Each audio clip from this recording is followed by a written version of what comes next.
রাষ্ট্রীয় বিশাল ঋণের বোঝা সামলানোই বিএনপি সরকারের বড় চ্যালেঞ্জ। সংস্কারের অজুহাত দেখালেও ১.৫ বছরে আলোর মুখ দেখেনি আর্থিক সংস্কার।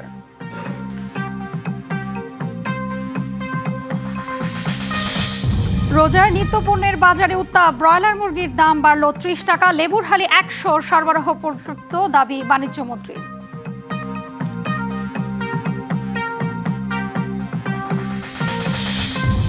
রংতুলির আলপনায় সাজছে কেন্দ্রীয় শহীদ মিনার, কয়েক স্তরের নিরাপত্তা। সন্ধ্যার পর ঢাকা বিশ্ববিদ্যালয়ে প্রবেশে নিষেধাজ্ঞা।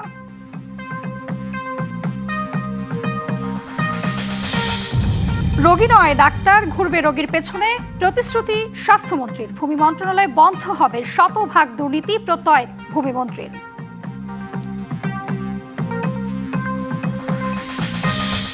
গাইবান্ধার সাদুল্লাপুরে মোটরসাইকেল ছিনতাইকারী সন্দেহে দুজনকে পিটিয়ে হত্যা। বগুড়ায় ঝগড়া থামাতে বলায় ছুরিকাঘাতে প্রাণ গেল স্কুল শিক্ষার্থী।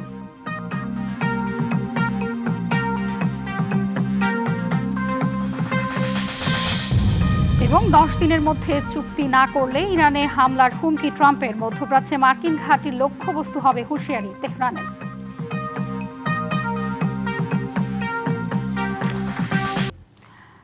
দেখছিলেন নাসির সিনটেক্স গ্রুপ সংবাদ শিরোনাম। এ পর্যায়ে জানাবো খবরের বিস্তারিত, সাথে রয়েছি আমি হাবিবা আফরোজ। রমজানের শুরুতেই চড়া নিত্যপণ্যের দাম। বাজারে ক্রেতা বিক্রেতার ভিড় থাকলেও দামের স্বস্তি নেই। দুদিনের ব্যবধানে বেড়েছে ব্রয়লার মুরগির দর, আর লেবুর হালি ছুঁয়েছে ১০০ টাকা।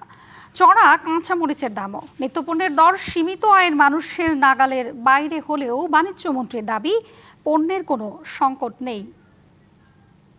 বিদায়ী সরকার জানিয়েছিল রমজানে পর্যাপ্ত আমদানি হয়েছে নিত্যপণ্যের। আশ্বাস ছিল সরবরাহ সংকটের অজুহাতে দাম বাড়বে না কোনো পণ্যের। বাজার নিয়ন্ত্রণে কঠোর অবস্থানে থাকবে প্রশাসনও। মিথ্যা সবচেয়ে বেশি আমাদের জন্য খারাপ হলো যে মিথ্যা কথা বলে ব্যবসায়ীরা। এই সরকারের কথা কাজের ভিতরে মিল নাই, এই দোকানদার কথা কাজের ভিতর কোনো মিল নেই। কিন্তু সব আশায় গুড়ে বালি। এবারও রমজানের শুরুতেই দাম বেড়েছে প্রায় সব পণ্যের। রাজধানীর বাজার ঘুরে দেখা গেছে 2 দিনের ব্যবধানে ব্রয়লার মুরগির দাম কেজিতে 30 টাকা বেড়ে বিক্রি হচ্ছে 200 টাকায়। দাম অস্বাভাবিক বেড়েছে শসা, টমেটো, লেবুর। সপ্তাহখানেক আগেও যে শসা মিলত 50 টাকা কেজিতে, তা এখন 100 টাকা। টমেটো 80 আর লেবুর হালি 100 টাকার উপরে। কাঁচামরিচ 160 আর বেগুন 140 টাকা কেজি। সব জিনিসের দাম বেশি বেসিক্যালি, বিশেষ করে লেবুটা মানুষ বেশি খায় রমজানের দিনে, এই জন্য লেবুর দামটা অনেক বেশি। রমজানের আগের চাইতে রমজানের দাম বেশি। বিক্রেতারা বলছেন রমজানে বাড়তি চাহিদা মেটাতে পর্যাপ্ত যোগান নেই বাজারে, আর সে সংকটে দাম বাড়তি। তবে এমন অজুহাত মানতে নারাজ। অভিযোগ, রমজানে বাড়তি চাহিদা সুযোগ নিচ্ছে ব্যবসায়ীরা, তবে তা মানতে নারাজ বিক্রেতারা। এই রোজার আগের থেকে 2-3 দিন আগের থেকে অনেক বাড়তি। আমরা শসা, গাজর দাম কমাতে, শসা, ক্ষীরা এগুলো 100 টাকা বিক্রি করি আমরা। দাম বেড়েছে মসুর এবং অ্যাঙ্কর ডালের। গেল বছরে বাজারে মসুর ডালের দাম ছিল 80 টাকা কেজি, এবছর যা 100 টাকা। আর গেল বছরে 70 টাকা কেজির অ্যাঙ্কর ডাল 110 থেকে 120 টাকা। খুচরায় ছোলার দাম 95 টাকা কেজি। আমদানি শুল্ক কমানোর পরও কমেনি খেজুরের দাম। বাণিজ্য মন্ত্রণালয়ের অন্যতম একটা কাজ হচ্ছে এসেনশিয়াল যেগুলি ফুড আইটেম সেগুলির স্থিতিশীল রাখা। যে সময় আমরা দায়িত্বটা নিয়েছি তার পরের দিন থেকে রোজা মাস শুরু হয়েছে, তো আমাদের রিঅ্যাকশন টাইমটা ছিল না যে মাঝখানে আমরা কিছু করব, সেরকম ছিল না। কিন্তু ভালো দিকটা হচ্ছে আমাদের হাতে যে পরিমাণ সরবরাহ আছে, সেই সরবরাহ বাজারে মূল্য স্থিতিশীল রাখার জন্য পর্যাপ্ত। নিত্যপণ্যের দাম যেন আর না বাড়ে সে বিষয়েও কাজ করার আশ্বাসও দিয়েছেন বাণিজ্য মন্ত্রী। Rifat Tasnuva, DBC news, Dhaka. স্বাস্থ্য মন্ত্রণালয়কে সিন্ডিকেট ও দুর্নীতিমুক্ত করা হবে জানিয়ে স্বাস্থ্যমন্ত্রী বলেছেন, মানুষকে ডাক্তারের পেছনে ঘুরতে হবে না, ডাক্তারই মানুষের পেছনে ঘুরবে। চিকিৎসা সেবা জনগণের দোরগোড়ায় পৌঁছে দেওয়ার প্রতিশ্রুতি সরকারের। স্বাস্থ্যমন্ত্রী দায়িত্ব গ্রহণের পর সকালে নিজ নির্বাচনী এলাকায় যান সর্দার মোহাম্মদ সাখাওয়াত হোসেন। এ সময় এলাকাবাসী, দলীয় নেতাকর্মী, বীর মুক্তিযোদ্ধা ও প্রশাসনের কর্মকর্তারা তাকে ফুল দিয়ে বরণ করেন। মতবিনিময় শেষে মন্ত্রী বলেন, নরসিংদী সহ দেশের আরও যেখানে প্রয়োজন সেখানে মেডিকেল কলেজ করা হবে। দুর্নীতিমুক্তভাবে মন্ত্রণালয়কে গড়ে তোলা এবং সিন্ডিকেট মুক্ত একটি স্বাস্থ্য মন্ত্রণালয় গড়ে তোলা আমাদের প্রধান লক্ষ্য, এবং এর মাধ্যমে জনগণের ভোট দৌড়ে আমরা চিকিৎসা সেবা আমরা পৌঁছে দেওয়া বদ্ধপরিকর। মানুষকে যাতে ডাক্তারের পিছনে ঘুরতে না হয়, ডাক্তার মানুষের পিছনে ঘুরবে, অর্থাৎ আমরা চিকিৎসা সেবা মানুষের দৌড় করে পৌঁছে দেওয়ার একটা প্রতিশ্রুতি আমাদের। ভূমি মন্ত্রণালয়ের দুর্নীতি পুরোপুরি বন্ধ করা হবে এমন প্রত্যয় ব্যক্ত করেছেন ভূমি মন্ত্রী মিজানুর রহমান মিনু। বলেন, ভূমি মন্ত্রণালয়ের সব অনিয়ম ও দুর্নীতির বিরুদ্ধে ব্যবস্থা নিয়ে জনগণের ভাগ্য উন্নয়নে কাজ করা হবে। তিনি বলেন, জনগণের পাশে থেকে তাদের ভাগ্য উন্নয়নে কাজ করার জন্য সবাইকে কাজ করার আহ্বান জানিয়েছেন তারেক রহমান। পরে তিনি রাজশাহী সার্কিট হাউসে রাজশাহী বিভাগের কর্মকর্তাদের সাথে রাজশাহীর সমস্যা সংকট ও মতবিনিময় সভায় যোগ দেন।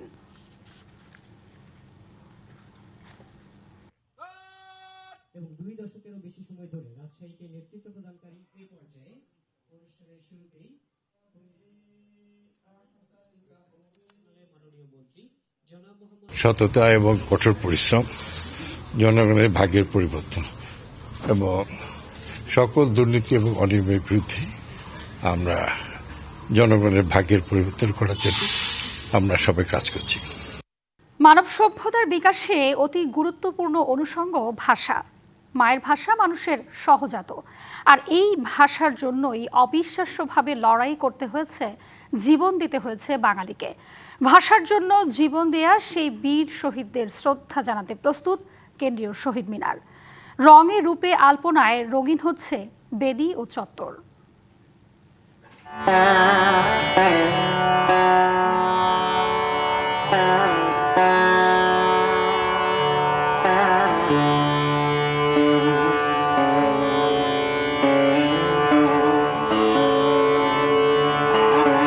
ভাষা শহীদদের শ্রদ্ধা জানানোর আয়োজনে কেন্দ্রীয় শহীদ মিনারে রং ছড়াচ্ছে বর্ণিল আলপনা।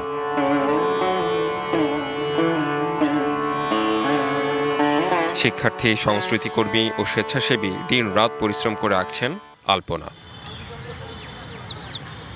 আলপনা শুধু নান্দনিকতা নয়, ২১-এর চেতনা ধারণ করার প্রতীকী ভাষাও। ৫২ ভাষা শহীদ, আমাদের মা, মাটি, মাতৃভাষা, এগুলোকে আমরা মনে ধারণ করি বিধায় এই দিনটাতে আমরা তাদেরকে স্মরণ করে এবং তাদেরকে মনে রেখেই আমরা এখানে আলপনাটা করছি। খুবই আনন্দের একটা বিষয়, যেহেতু আমরা চারুকলা অনুষদে পড়ি এবং এত বড় পর্যায়ে করাটা সবসময় হয় না। অনেকগুলো মোটিভ নিয়ে কালেক্টিভ একটা আলপনা তৈরি হয়, কালেক্টিভ একটা জিনিস। এটি ভালোবাসার প্রকাশ, ভাষা শহীদদের আত্মত্যাগ জীবন্ত ও বহমান রাখার আবেগ। এইবার যেহেতু আমরা একটা গণতন্ত্রের দিকে নতুন যাত্রা শুরু করেছি, সেহেতু আমরা এবার লাল, হলুদ আর নীল এই 3টা রঙকে প্রাধান্য দিয়ে একটা উৎসবের আমেজ দেওয়ার চেষ্টা করছি। লোকজ সংস্কৃতির পরম্পরা থেকেই এই আলপনা। শেকড়ের সঙ্গে প্রজন্মের সংযোগ ও ভাষা আন্দোলনের ইতিহাস হৃদয়ে গেঁথে দিতেই এই শিল্প নকশা। টিভিতে দেখতাম যে শহীদ মিনারে এত সুন্দর করে বড় পরিসরে আলপনা দেওয়া হয়, তো তখন মনে হইতো যে আমি যদি কখনো পারতাম। ২১শে ফেব্রুয়ারিতে আলপনা করি, তাছাড়া আমাদের বিভিন্ন ধরনের কালচারাল প্রোগ্রামে আলপনা করে থাকি। জাতীয় যে প্রোগ্রামগুলো হয় এগুলোতে হচ্ছে গিয়ে আমরা যে পার্টিসিপেট করতে পারি, এটা খুবই গর্বের বিষয় আমাদের জন্য। আমাদের শিল্পকে সবার সামনে উপস্থাপন করার এই বড় ধরনের একটা সুযোগ হয়। বাংলা ভাষা বাঙালির অহংকার, বাঙালির পরিচয়। রঙে রেখায় শ্রদ্ধা আর ভালোবাসার এই প্রকাশ যেন চিরায়িত। Redwan Ahmed, DBC news, Dhaka.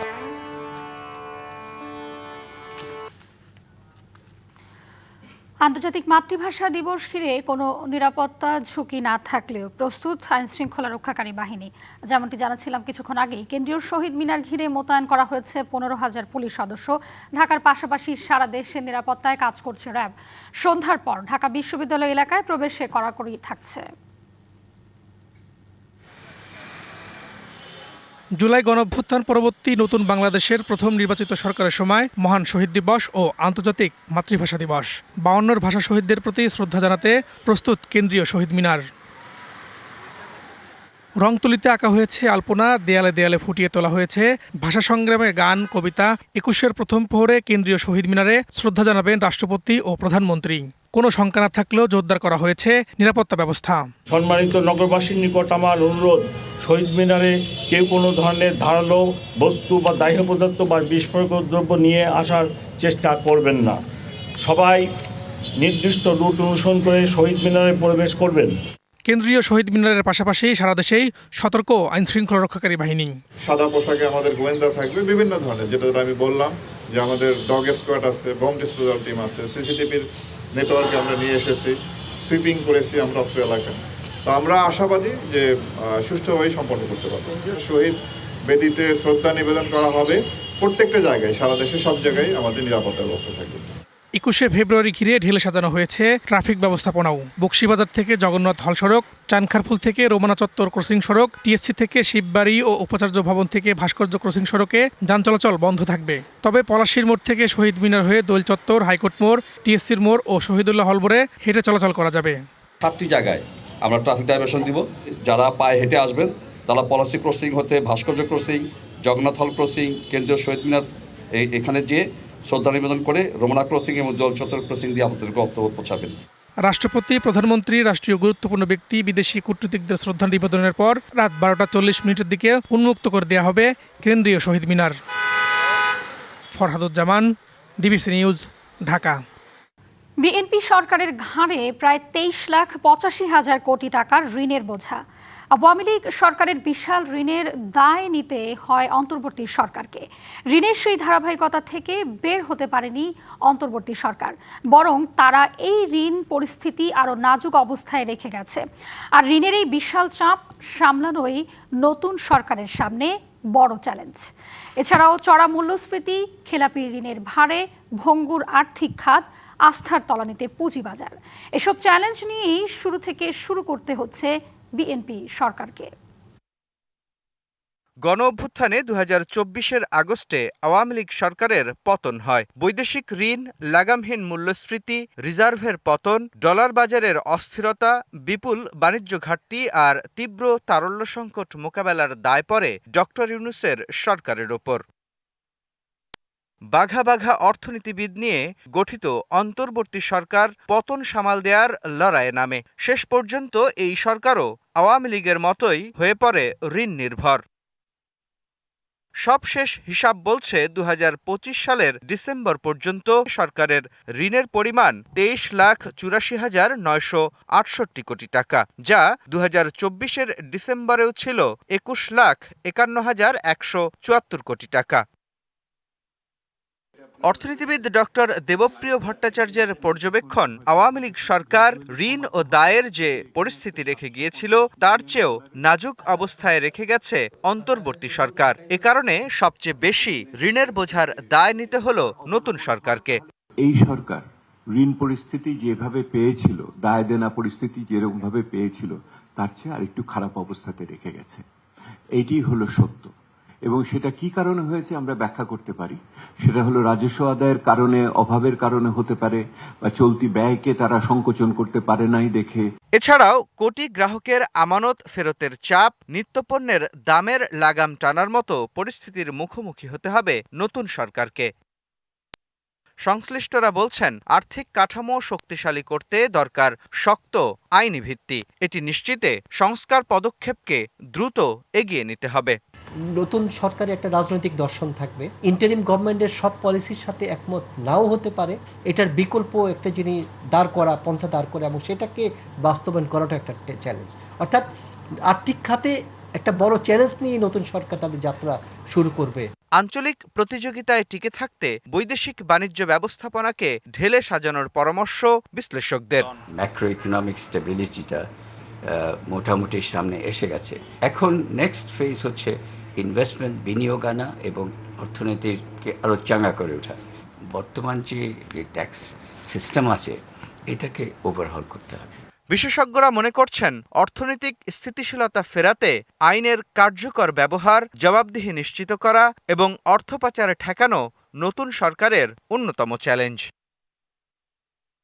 মুস্তফা মাহবুব, ডিবিসি নিউজ, ঢাকা। শীত বিদায় নেয়ায় বাড়ছে মশার উৎপাত। আবারও ছড়াতে শুরু করেছে মশাবাহিত নানা রোগ। চলতি বছর এ পর্যন্ত ডেঙ্গু আক্রান্ত হয়েছেন প্রায় 1400 মানুষ। এদিকে রাজধানীর বায়ু দূষণ ডেঙ্গুর প্রকোপ বাড়াচ্ছে, এমনটা উঠে এসেছে এক গবেষণায়। বিশেষজ্ঞরা বলছেন, ডেঙ্গুকে এখন সারা বছরের রোগ হিসেবে ধরে নিয়ে দীর্ঘমেয়াদী পরিকল্পনার দিকে এগুতে হবে সরকারকে।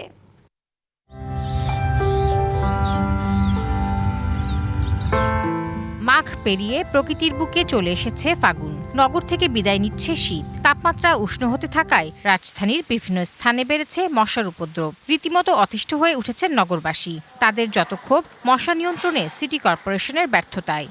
মশার লাগে আমরা গরিব মানুষ তো ভালো করে মশারি কিনতে পারি না, গুলব জ্বালায় থাকি। এবার মশা অনেক বাড়ছে, মানে সিটি কর্পোরেশন আল্লাহরা ওরম ঠিক মতন আসে না, ওষুধও ঠিক মতন দেন, এজন্য খুব মশা বাড়ছে। যে ড্রেনের ময়লা আবর্জনা এগুলি থাকে, ওরা এই গলি চিপা আসে না উঠাইবার জন্য। 15 দিনে একদিন আসে এরকম ধরনের আর কি, প্রতিদিন তো আর ওষুধ দিতে আসে না। স্বাস্থ্য অধিদপ্তরের পরিসংখ্যান বলছে চলতি মাসে এ পর্যন্ত মশাবাহিত রোগ ডেঙ্গুতে আক্রান্ত হয়ে চিকিৎসা নিয়েছেন প্রায় 300 জন। চলতি বছরে মৃত্যু ঘটেছে 4 জনের। বিশেষজ্ঞরা বলছেন বছরের শুরুতে ব্যবস্থা না নিলে ডেঙ্গু এবারও প্রকট হয়ে ধরা দেবে। সারা বছর সারা দেশ জুড়ে যেহেতু এটা হচ্ছে, সুতরাং যদি আপনি স্বাস্থ্য সমস্যা হিসাবে বলতে চান, এটাকে 1 নম্বর একটা জরুরি জনস্বাস্থ্য সমস্যা হিসেবে গণ্য করা উচিত। বছরের শুরুতে দরকার হলো প্রথমে একটা সার্ভে করা, যেমন ধরেন এই মার্চ এপ্রিলে সার্ভেটা করে ফেলা দরকার। সম্প্রতি পরিবেশ বিষয়ক সাময়িকী এনভায়রনমেন্টাল পলিউশনের এক গবেষণায় জানানো হয়েছে বাংলাদেশ সহ যেসব দেশে বায়ু দূষণ বেশি সেসব দেশে ডেঙ্গুতে মৃত্যুহার বিশ্বের গড় মৃত্যুহারের চেয়ে অনেক বাড়তি। আবার এসব দেশের যেসব এলাকা অতি দূষিত মৃত্যুহারও বেশি সেসব এলাকায়। ঢাকা শহরের তাপমাত্রা অন্য শহরগুলোর থেকে বেশি। এই মশাগুলা বেশি করে তারা ডিম পাড়ে, ডিম পারলে পরে বেশি করে মশা হচ্ছে। তো সেই বেশি করে মশা যাতে না হয় সেইখানে আবার তখন দেখতে হবে যে পানি জমে আছে কিনা। কিছু হটস্পট আছে ঢাকা শহরে, কিছু জায়গা আছে যেখানে নাকি বেশি করে ডেঙ্গু হয়। মানুষকে সম্পৃক্ত করে এটার ব্যবস্থাপনা করতে হবে। প্রাকৃতিক উপায়ে মশা নিয়ন্ত্রণে কিছু ব্যবস্থা নেওয়ারও পরামর্শ দেন এই বিশেষজ্ঞ। Tahsina Jesy, DBC news, Dhaka. 21শে পদকপ্রাপ্ত চারণ কবি বিজয় সরকারের 123তম জন্মবার্ষিকী আজ। একাধারে গীতিকার, সুরকার ও গায়ক ছিলেন অসাম্প্রদায়িক চেতনার সুরস্রষ্টা বিজয় সরকার। এই গুণী শিল্পীর বসতভিটা পড়ে আছে অযত্ন অবহেলায়। তার মৃত্যুর 40 বছরেও গড়ে ওঠেনি স্মৃতি সংগ্রহশালা। নড়াইল সদর উপজেলার ডুন্দি গ্রামে 1903 সালের 20 ফেব্রুয়ারি জন্মগ্রহণ করেন গান ও সুরের পাখি কবিয়াল বিজয় সরকার। সবুজ শ্যামল ঘেরা গ্রামীণ প্রকৃতির মাঝেই দাঁড়িয়ে আছে কবিয়াল বিজয় সরকারের বসতভিটা। মুক্তিযুদ্ধের গানসহ 1800-র বেশি গান লিখেছেন। শিল্পকলায় অবদানের স্বীকৃতিস্বরূপ 2013 মরণোত্তর 21শে পদকে ভূষিত হন বিজয় সরকার। 1985 সালের 4 ডিসেম্বর বিজয় সরকারের মৃত্যুর পর অযত্ন অবহেলায় পড়ে আছে তার বসতভিটা। 16 বছর আগে ছোট্ট পরিসরে বসতভিটায় বিজয় মঞ্চ নির্মিত হলেও তার স্মৃতিধন্য তেমন কিছুই নেই এখানে। তো বিজয় সরকারের বাড়িতে যখন আমরা শিক্ষার্থীরা বা তরুণ সমাজ বা দার্শনিকরা যাই, তখন আমরা খুবই হতাশ হই যে বাড়িটা খুবই অবহেলিতভাবে পড়ে আছে। ভালো একটা বাড়ি টাড়ি করে দিলি, এটা লোকজন দূরের লোক থাকতে পারলো, বসতে পারলো। দীর্ঘদিন পর বিজয় সরকারের বাড়িতে যাওয়ার রাস্তাটি পাকা হলেও মাছের ঘেরের দাপটে সড়কটি ভেঙে গেছে। এছাড়া পানি এবং শৌচাগারের ব্যবস্থা না থাকায় ভোগান্তি বেড়েছে দর্শনার্থীদের। বর্ষাকালে তখন এই রাস্তায় পানি ওঠে, অনেকের চলতে কষ্ট হয়। বিজয় সরকারের রাস্তাটা অতি দ্রুত মেরামত করার ব্যবস্থা করা হোক। দেশ বিদেশে বিজয় সরকারের গান আজও তুমুল জনপ্রিয়, তবে সরকারিভাবে সেই সব গান সংরক্ষণের তেমন কোনো উদ্যোগ দেখা যায়নি। গানের মাধ্যমে তিনি যে দর্শন প্রকাশ করেছেন সেটা টেক্সট বুকস সেগুলো সম্পৃক্ত করা যেতে পারে। আগামী প্রজন্মের কাছে বিজয় সরকারের দর্শন পৌঁছে দেওয়ার জন্য এটা অত্যন্ত জরুরি। বিজয় সরকারের স্মৃতি সংরক্ষণে বিভিন্ন উন্নয়নমূলক কাজের পরিকল্পনার কথা জানান জেলা প্রশাসক।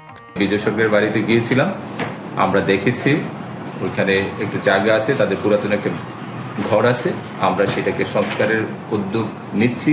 1985 সালের 4 ডিসেম্বর বিজয় সরকারের মৃত্যুর পর পশ্চিমবঙ্গের কেউটিয়ায় তাকে সমাহিত করা হয়। DBC news desk. জানাবো ফ্রেস্কো কন্টেইনারের সৌজন্যে ভিন্ন রকম ইফতারের খবর।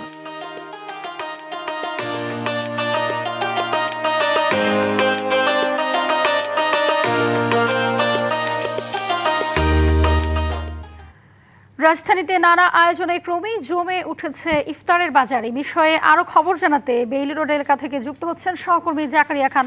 জাকারিয়া, জানাবেন যে আজ তো রোজার দ্বিতীয় দিন এবং সেই সঙ্গে প্রথম জুমা সরকারি ছুটির দিন। তো সরকারি ছুটির দিনে ইফতারের বাজার কেমন দেখছেন এবং কোন কোন ধরনের আইটেম বেশি জনপ্রিয়?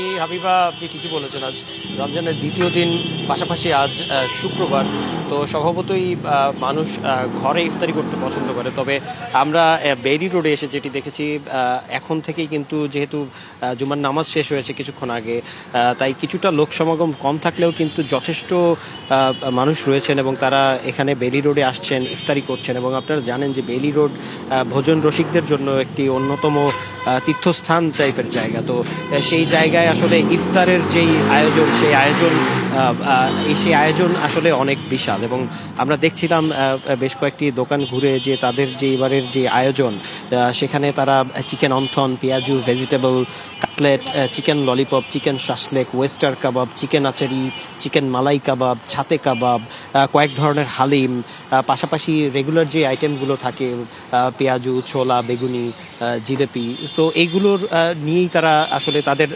দোকান সাজিয়েছেন। এবং তারা আশা করছেন আজকে যেহেতু শুক্রবার, যথেষ্ট মানুষ আসবেন এবং তাদের এই যে ইফতার নিয়ে তারা বসেছেন এখানে, সেগুলো তারা কিনবেন। এবং আমি যদি একটু কথা বলার চেষ্টা করি একজনের কাছ থেকে, যে আপনারা আসলে কি কি আইটেম নিয়ে এবারে বসেছেন? আসসালামু আলাইকুম। আমরা ইফতার আইটেমের মধ্যে কিমা পরোটা আছে, চিকেন ললি আছে, vegetable roll, chocolate chicken ball, cheese roll, pizza, shawarma, patties, ওমালি আমাদের একটা ডেজার্ট আইটেম আছে, এটা খুব সুন্দর দেখাচ্ছি, খুবই মজাদার একটা প্রোডাক্ট। এগুলো আমরা ইফতারিতে বিক্রি করার চেষ্টা করি। হাবিবা, আসলে দেখছিলেন যে যেই ইফতারের যে নানান ধরনের পদ নিয়ে তারা বসেছেন এবং তারা আশা করছেন যে আজকে শুক্রবার অনেক জনসমাগম হবে এবং অনেক ইফতারের বাজারটি জমে উঠবেন। হাবিবা, বেইলি রোড থেকে আমার কাছে এখন পর্যন্ত ইফতার নিয়ে এতটুকুই ছিল। জি, ধন্যবাদ আপনাকে। পুরান ঢাকার বিরিয়ানি দিয়ে সেহরি করতে প্রতি রাতেই নাজিরা বাজারে ভিড় করছেন নাগরিকরা। শুধু বিরিয়ানি নয়, এর সঙ্গে নানা রকম মুখরোচক খাবারের স্বাদ নিতে রমজানে ভিড় করছেন ভোজন রসিকরা। বিক্রেতারা বলছেন রমজানের শুরুতে কিছুটা চাপ কম থাকলেও পরে আরও আনাগোনা বাড়ে ভোজন রসিকদের। বছর ঘুরে আবার ফিরে এলো পবিত্র মাহে রমজান। মহান আল্লাহর সন্তুষ্টি লাভের আশায় ধর্মপ্রাণ মুসলমানরা নির্দিষ্ট সময় পর্যন্ত পানাহারে বিরতি থেকে এ মাসে আত্মশুদ্ধির সাধনায় নিবেদিত থাকবেন। ইসলাম ধর্মমতে রহমত ও বরকতের দিক দিয়ে সিয়াম সাধনা বছরের অন্য মাসগুলোর চেয়ে বেশি মর্যাদাপূর্ণ। রমজানে সেহরি খেয়ে সাধারণত রোজা রাখেন মুসলমানেরা। রমজান মাস জুড়েই সেহরির সময় পুরান ঢাকার নাজিরা বাজারে বিশেষ ভিড় দেখা যায়। দূর দূরান্ত থেকে মানুষ আসেন পুরান ঢাকার ঐতিহ্যবাহী খাবার দিয়ে সেহরি করতে। রমজান মাসটা যখন চলে আসে তখন দেখা যাচ্ছে যে আশেপাশে সব এলাকার মানুষ সেহরি করতে চলে আসে। এখানে বিভিন্ন রকমের সুস্বাদু খাবার দাবার পাওয়া যায়। দোকানগুলোও মোটামুটি দেখা যায় যে সেহরির আগ পর্যন্ত খোলা থাকতেছে। সেহরি করতে আসছিলাম মূলত হানিফ বিরিয়ানিতে খাওয়ার জন্য। পুরান ঢাকার মধ্যে সবাই তো আসে সেহরি খাওয়ার জন্য নাজিরা বাজারে, যেহেতু একটা জনপ্রিয় এলাকা, এই জন্য আমরাও আসছি। এবারের রমজানের শুরুতে নাজিরা বাজারে ভিড় কিছুটা কম দেখা গেলেও ব্যবসায়ীরা বলছেন সামনের দিনে ভিড় বাড়বে। সেহরি টাইমে মোটামুটি বেচা কিনা হয়। আমাদের বেচা কিনা খুবই ভালো হয়। আমাদের আপনার ফালুদা, লাচ্ছি, বাদাম এগুলো চলে বেশি। রোজা রাখার পাশাপাশি সাধ্যমতো দান খয়রাত, পবিত্র কোরআন তেলাওয়াত সহ ইবাদত বন্দেগীতে মাসটি অতিবাহিত করবেন ধর্মপ্রাণ মুসলমানরা। রমজানের সেহরি করতে দূর দূরান্ত থেকে মানুষ এসেছে ঐতিহ্যবাহী নাজিরা বাজারে। এখানকার বিভিন্ন রকম খাবারের স্বাদ নিয়ে রোজা পালন করবেন। সেহরি যেমন গুরুত্বপূর্ণ, ঠিক ততটা বরকতময়। শুভ খান, ডিবিসি নিউজ, ঢাকা। এবারে জানাবো স্টেপ ফুটওয়্যারের সৌজন্যে ঈদ বাজারের খবর। ভিড় এড়াতে পরিবারের সদস্যদের নিয়ে আগেভাগেই ঈদের কেনাকাটা সারছেন রাজধানীবাসীর অনেকেই। স্বাচ্ছন্দ্যে ঘুরে ঘুরে কিনছেন পছন্দের সব জিনিস। নারীদের চাহিদার শীর্ষে রয়েছে পাকিস্তানি থ্রি পিস, সুতির আর নতুন নকশার পোশাক। ঈদ সামনে রেখে ঢাকার বিপণী বিতানে বাড়ছে ক্রেতাদের পদচারণা। নতুন আয়োজনে সাজানো হয়েছে দোকানগুলো। প্রিয় মানুষের পছন্দের রং আর নকশার পোশাক খুঁজতে নগরবাসী ঘুরছেন এক দোকান থেকে আরেক দোকানে। ক্লান্তি ভুলে ঘন্টার পর ঘন্টা কাটছে কেনাকাটায়। তো আমি চাচ্ছি ওকে নীল ড্রেস কিনে দেওয়ার জন্য। এখন পছন্দ করার জন্য আমরা ঘুরতেছি, দেখি কি পছন্দ হয়। মানে সে যাই পছন্দ করবে সেই আমি নিব, আমার নিজের কোনো পছন্দ নাই। ফ্যামিলিদের জন্য কেনা হয় রমজানের শুরুতে, তাহলে সবাইকে দেওয়ার জন্য ঈদে যাওয়া হয়, গেলে তো সবাইকে দিতে হয়। পরিবার পরিজন নিয়ে দেশের নানা প্রান্ত থেকে অনেকে আসছেন রাজধানীতে। তাদের সাথে ঈদের কেনাকাটায় মেতেছে শিশুরাও। বাংলাদেশের শপিং করতে একটা ঈদ ফিল আসে, এটা সত্যি। লক্ষ্যপুর থেকে আসছি, আগাম শপিংটা করতেছি আসলে মূলত ঈদের ঝামেলাটা এড়ানোর জন্য। নতুন নকশার পাশাপাশি সুতির কাপড় খুঁজছেন অনেকে, কারো কারো ঝোঁক পাকিস্তানি পোশাকে। তবে বাড়তি দামে কিছুটা হতাশ ক্রেতা। এবছর এই নুরসের দেন কারিজমার যে ভাসালের ড্রেসগুলো অনেক বেশি ট্রেন্ডি, ইভেন আমি কিনতে যেটা পাচ্ছিও না। প্রাইস একটু বেশিই লাগছে, একটু না অনেকটাই বেশি। মানে মিডল ক্লাস যারা, তারা হয়তো বা এটাকে এফোর্ড করতে পারবে না। আবার কেউ কেউ ঝুঁকছেন সিল্ক বা কাফতানের দিকে। তেমন ভিড় না থাকায় স্বাচ্ছন্দ্যে কেনাকাটা সেরে আনন্দ নিয়ে বাড়ি ফিরছেন ক্রেতারা। Manjuma Afroz Nilima, DBC news, Dhaka. যুক্তরাষ্ট্রের সঙ্গে চুক্তি করতে ইরানকে 10 দিন সময় দিয়েছে মার্কিন প্রেসিডেন্ট ডোনাল্ড ট্রাম্প। গাজার বোর্ড অফ পিসের প্রথম সম্মেলনে এই সময়সীমা বেঁধে দেন তিনি। নির্ধারিত সময়ের মধ্যে চুক্তি না করলে খারাপ কিছু হবে বলেও হুঁশিয়ারি দেন ট্রাম্প। এর জবাবে পাল্টা হুমকি দিয়েছে ইরান। জাতিসংঘের মহাসচিব অ্যান্টনিও গুতেরেসের কাছে লেখা এক চিঠিতে ইরান জানায়, যদি তেহরানে হামলা হয় তাহলে মধ্যপ্রাচ্যে থাকা যুক্তরাষ্ট্রের সব ঘাঁটি এবং অবকাঠামো লক্ষ্য করে পাল্টা হামলা চালানো হবে। চিঠিতে আরও বলা হয়, ইরান যুদ্ধ চায় না, কিন্তু তাদের উপর হামলা হলে এর জবাব দেয়া হবে।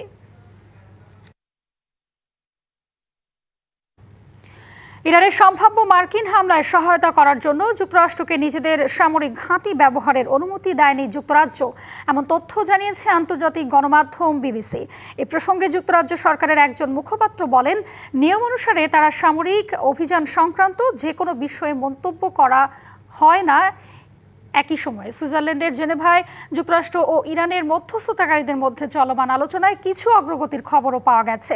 এর আগে যুক্তরাষ্ট্র ইরানের সঙ্গে কোনো চুক্তিতে পৌঁছাবে নাকি সামরিক ব্যবস্থা নেবে তা বিশ্ববাসী সম্ভবত আগামী 10 দিনের মধ্যেই জানতে পারবে বলে জানান ট্রাম্প। অন্যদিকে ব্রিটিশ সরকারের একজন মুখপাত্র বলেন, যুক্তরাষ্ট্র ও ইরানের মধ্যে একটি রাজনৈতিক প্রক্রিয়া চলমান যা যুক্তরাজ্য সমর্থন করে। ফিলিস্তিনের যুদ্ধবিধ্বস্ত গাজায় স্থায়ী শান্তি প্রতিষ্ঠা ও পুনর্গঠনের লক্ষ্যে গঠিত বোর্ড অফ পিসের প্রথম বৈঠক অনুষ্ঠিত হয়েছে বৃহস্পতিবার। ওয়াশিংটন ডিসিতে অনুষ্ঠিত বৈঠকে $10 বিলিয়ন অনুদান ঘোষণা করেন মার্কিন প্রেসিডেন্ট ডোনাল্ড ট্রাম্প। এদিকে শান্তি পরিষদের আড়ালে গাজায় 350 একরের সামরিক ঘাঁটি নির্মাণের পরিকল্পনার নথি ফাঁস করেছে ব্রিটিশ সংবাদ মাধ্যম। গত বৃহস্পতিবার ওয়াশিংটন ডিসিতে অনুষ্ঠিত বোর্ড অব পিসের প্রথম বৈঠকে বেশ কিছু ইতিবাচক আলোচনার কথা জানিয়েছে যুক্তরাষ্ট্র। গাজা উপত্যকার পুনর্গঠন তহবিলে $700 কোটি দিতে প্রতিশ্রুতিবদ্ধ হয়েছে 9টি সদস্য রাষ্ট্র। সে সঙ্গে ফিলিস্তিন ভূখণ্ডে একটি আন্তর্জাতিক স্থিতিশীলতা রক্ষাকারী বাহিনী মোতায়েনে রাজি হয়েছে 5টি দেশ। তবে ব্রিটিশ সংবাদ মাধ্যম দ্য গার্ডিয়ানের প্রকাশিত দাবি বলছে ভিন্ন কথা। শান্তি পরিষদের আড়ালে গাজায় 350 একরের সামরিক ঘাঁটি নির্মাণের পরিকল্পনার নথি ফাঁস করেছে সংবাদ মাধ্যমটি। নথিতে উল্লেখ করা হয়েছে, অন্তত 5000 সেনা সদস্যের জন্য 350 একর জায়গা জুড়ে এই ঘাঁটি গড়ে তোলা হবে, যা শান্তি পরিষদের অধীনে ডোনাল্ড ট্রাম্পের নেতৃত্বে পরিচালিত হবে। নথিতে ধাপে ধাপে একটি সামরিক আউটপোস্ট নির্মাণের কথা বলা হয়েছে। কাঁটাতারের বেড়ায় ঘেরা থাকবে পুরো ঘাঁটি। এতে থাকবে 26টি সাজোয়া নজরদারি টাওয়ার, ছোট অস্ত্র প্রশিক্ষণ রেঞ্জ, বাংকার ও সামরিক সরঞ্জাম রাখার গুদাম। এরই মধ্যে ভূগর্ভস্থ ফাঁকা স্থান বা সুড়ঙ্গ শনাক্তে জরিপ করার জন্য ঠিকাদারকে নির্দেশ দেওয়া হয়েছে বলেও প্রতিবেদনে উল্লেখ করা হয়। তবে এ বিষয়ে এখনই মন্তব্য করতে অস্বীকৃতি জানিয়েছে ট্রাম্প প্রশাসন। Humaira Ira, DBC news desk. জানাবো খেলার খবর। বিশ্বকাপের গ্রুপ পর্বের খেলা শেষ হচ্ছে আজ অস্ট্রেলিয়া ওমান ম্যাচ দিয়ে। শনিবার সুপার 8-এর প্রথম ম্যাচে মাঠে নামবে নিউজিল্যান্ড পাকিস্তান। সেরা 8-এর শুরুটা হবে এক ম্যাচ দিয়ে। রোববার থেকে 2 ম্যাচ করে মাঠে গড়াবে। 4 গ্রুপে থেকে পয়েন্ট টেবিলের সেরা 2 দল খেলবে সুপার 8-এ। 8 দলের এই লড়াইয়ে প্রতিটা দল 3টি করে ম্যাচ পাবে। সেমিফাইনালে যেতে হলে কমপক্ষে 2 ম্যাচ জিততে হবে। পয়েন্ট আর নেট রান রেটের হিসেবেও থাকছে এই পর্বে। সুপার 8-এর গ্রুপে 1 নম্বরে আছে South Africa, West Indies, Bharat, Zimbabwe. আর গ্রুপ 2-এ ইংল্যান্ড, শ্রীলঙ্কা, পাকিস্তান ও নিউজিল্যান্ড। ডিবিসি সংবাদে এই ছিল এখনকার মতন। ডিবিসি নিউজের সংবাদগুলো পড়তে ভিজিট করুন dbcnews.tv আর ভিজিট করুন ডিবিসির ফেসবুক পেজ এবং ইউটিউব চ্যানেলে। ডিবিসির সঙ্গেই থাকুন।